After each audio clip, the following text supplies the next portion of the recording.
Ang pagdating ng kadiliman, taong 1942, dumating ang mga Hapones sa ating mga dalampasigan. Inisip na marami sandali lang sila mananatili, ngunit nagkamali sila.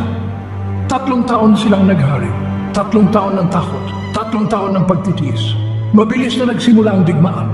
Mga eroplano, bomba at putok ng baril ang pumalit sa katahimikan. Ang dating payapang pamumuhay ay napalitan ng pangamba. Ang dating masaganang lupain ay naging labanan. Sa gitna ng kaguluhan, may mga Pilipinong lumabang. Mga sundalong handang magbuwis ng buhay para sa bayan. Ngunit sa dami ng kalaban, napilitan silang umatras. At dito nagsimula ang isang malagim na kabanata sa ating kasaysayan, ang Bataan Death March. Ang Marcha ng Kamatayan, 100,000 sundalong Pilipino at Amerikano. Pilit na pinagmarcha ng mga Hapones, mula Bataan hanggang Capas, Tarlac. 100 kilometrong init, gutom at paghihirap. Walang awa ang mga Hapones. Pinagpapalo nila ang mga sundalo. Binaril ang mga nanghihina, pinakaitan ng tubig at pagkain. Marami ang namatay sa daan. Ang kanilang katawan, iniwan na lang sa daan. Ang mga nakaligtas, dumating sa Capas na parang mga bangkay na naglalakad. Payat, sugatan at tuham na uhaw. Ngunit hindi pa doon nagtatapos ang kanilang paghihirap. Sa kampo, mas malala pa ang kanilang dinanas. Mga anino ng digmaan.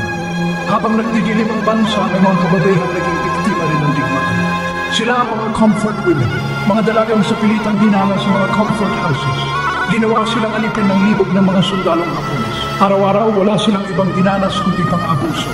Pisikal, sexual, emosyonal. Ang kanilang dangal nilapastanan. Ang kanilang katawan sinaktan. Ang kanilang kaluluwa winasak. Marami sa kanila hindi na nakapag-asawa, hindi na nagkaanak, ay baka nagkasakit. Namatay na hindi nakakamit ang hustisya. Ang kanilang kwento, mapait na palo ng kalupitan ng digmaan. Apoy sa kabukiran. Hindi lang sa mga sundalo at kababaihan nagpakita ng kalupitan ng mga Hapones. Pati ang mga sibilyan dinamay nila, mga baryo sinunog, mga ari-arian ninakaw, mga inosenteng tao pinatay. Kung may hinala silang may tumutulong sa mga gerilya, buong baryo pinaparusahan. Mga bahay ginawang abo. Mga kalalakihan pinagtatrabaho sa sapilitan. Mga kababaihan pinagsamantalahan. Ang mga kabukiran naging larangan ng digmaan.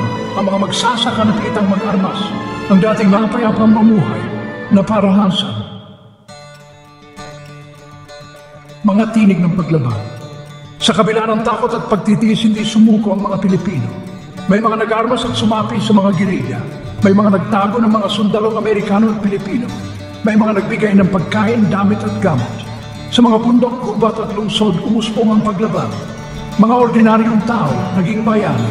Mga magsasaka, kuno at manggagawa, naging mandirigma. Handang mamatay para sa kalayaan. Ang kanilang katapangan nagbigay inspirasyon sa iba. Nagpakita ito sa mga Hapones na hindi madaling mapasulko ang mga Pilipino. Na kahit sa gitna ng kadiliman, may liwanag pa rin ng pag-asa.